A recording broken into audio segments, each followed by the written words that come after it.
Hello everyone, the topic for today's video, Indus Valley Civilization. Indus Valley Civilization is also known as Harappan Civilization. The term Indus Valley was first used by John Marshall. It belongs to the Bronze Age, Chalcolithic Age. These are some important sites of this civilization.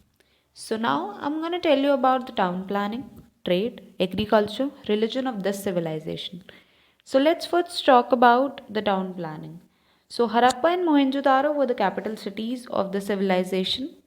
The town was divided between two. First was citadel and the second was lower town. They were divided by the wood ceiling with a slight difference. Please note down that the production was done in lower town and it was also a residential area for the workers. On the other hand, the citadel was used for public purposes. So let's come to the house planning. The utmost fact is that the city was planned on the grid system. They used the baked burnt bricks or sun dried bricks for their houses. They made the drainage system at first and then the house, which was one of the specific feature of town planning. The street cut each other at right angle, and what is also interesting is an apparent concern for the privacy. That is, there is no window on the walls and the main entrance doesn't give the direct view of the courtyard. And every house had a separate well for them. So let's see the structure of the great bath and the residential building. So the great bath was the part of the citadel and it used for the ritual baths and like for the public purposes. As I said, citadel was used for the public purposes. And the second one is a residential building. Residential building was used by the workers who worked there in the lower town and they stayed there. Then comes to your production. They were devoted to the craft production, including various things such as bead making, shell cutting, and so on. They used different stones like carnelian. Okay, so here is an important point that carnelian is of red color. So, how they obtained was that they fired the yellowish raw material and the beads at the various stage of production. They use different shapes in bead making like spherical, segmented, stone, and some were decorated by the painting. Cetite was the very soft stone and that was easily worked by the people there and they usually work on cetite only. Okay, so here are some important places from where they import the metals and then they made the ornament. Okay, so next one is your trade. The trade was done on inter as well as the intra-regional basis. They used the motif seals for long distance trading and also for conveying the messages. The material which was used for weight stone was chert.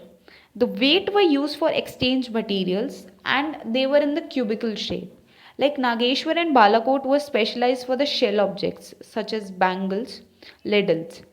A distinctive type of vessels, a large Harappan jar coated with thick layer of black clay has been found on Omani sites.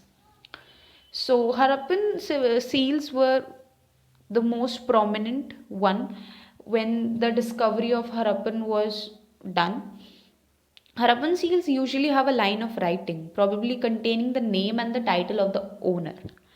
There was some motif also. The motif conveyed a meaning to those who could not read.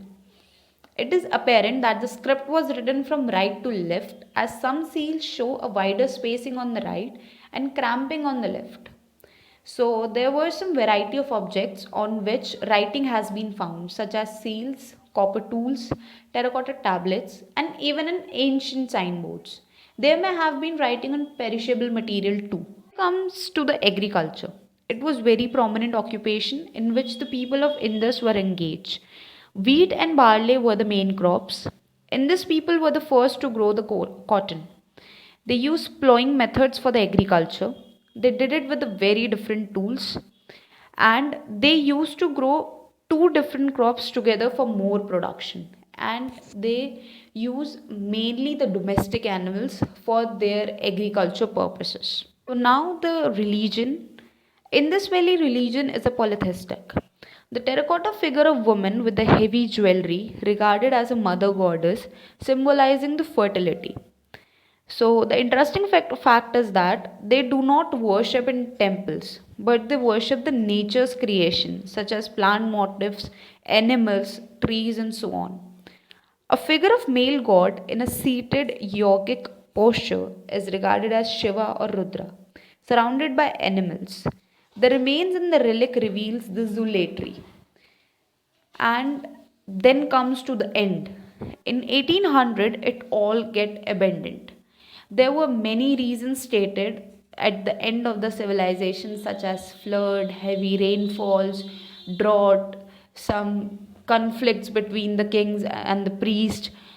And after, when it all get vanished, when the new civilization, the new old civilization excavated, it was discovered by many excavators and by various different methods like stratigraphy, which was done by the Wheeler, R.M. Wheeler, and the Chinese pilgrimages ideologies, which was done by the Cunningham.